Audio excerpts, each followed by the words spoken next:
Nous allons ici nous intéresser aux différents modes de génération d'une suite. Nous allons tout d'abord reprendre le premier mode que nous avons vu dans la première partie, où le terme un est explicitement l'image du rang n par une fonction.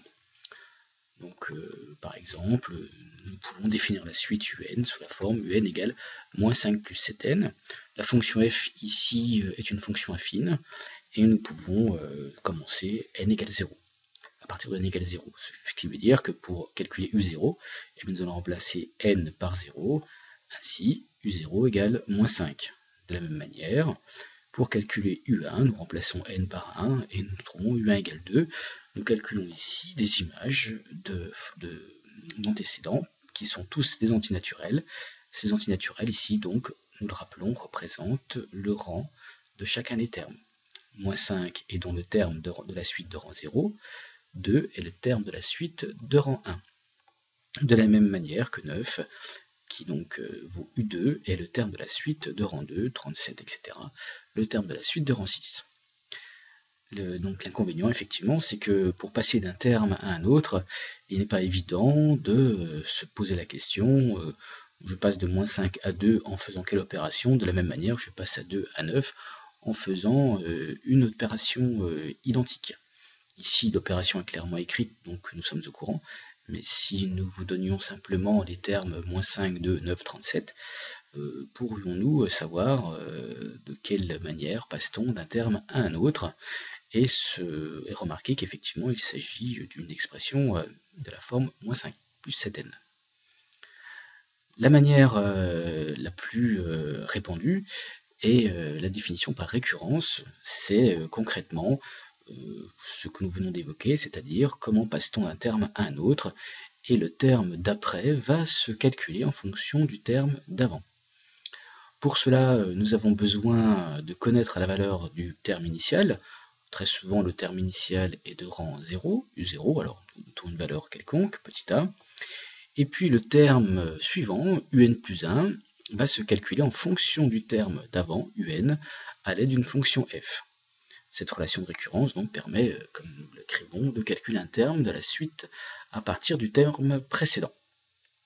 Par exemple, prenons la suite un définie par u0 égale 3, un plus 1 égale moins 2un plus 1.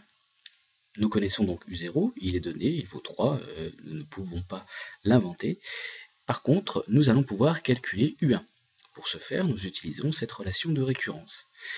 Dans l'idée, si je veux calculer u1, eh bien j'ai besoin de connaître u0, et que fais-je? Nous multiplions u0 par moins 2, nous ajoutons 1, ce qui nous donne u1. Donc u1 égale moins 2 u0 plus 1, ce qui nous fait moins 5.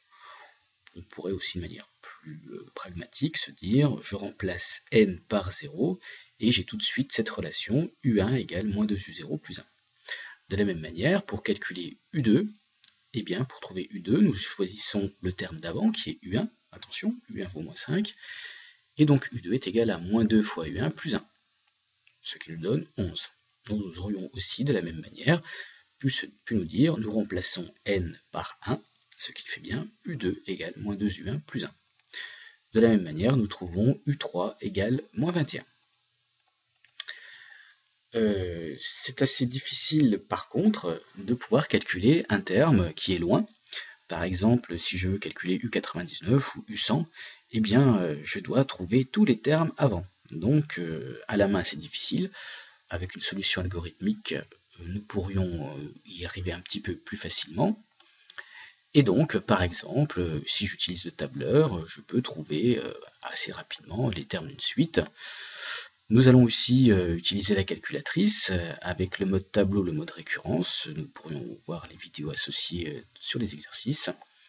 Et puis, utiliser des logiciels de programmation avec une boucle pour.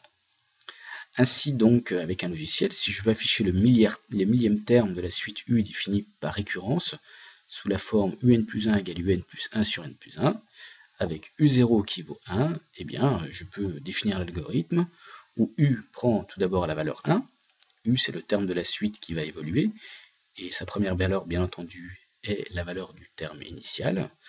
Et enfin, pour n allant de 1 à 1000, que fais-je? Eh bien, u, qui est donc le terme de la suite, prend comme nouvelle valeur u plus 1. Alors, en informatique, u est une variable, c'est-à-dire qu'à ce moment-là, u vaut l'ancienne valeur, ce qui, pour notre suite, symbolise un, u plus 1 divisé par u plus 1 divisé par n plus 1. Et enfin, et ceci calcule progressivement tous les termes de la suite jusqu'à 1000, et le dernier terme sera bien entendu u indice 1000. Petit exemple avec un tableur.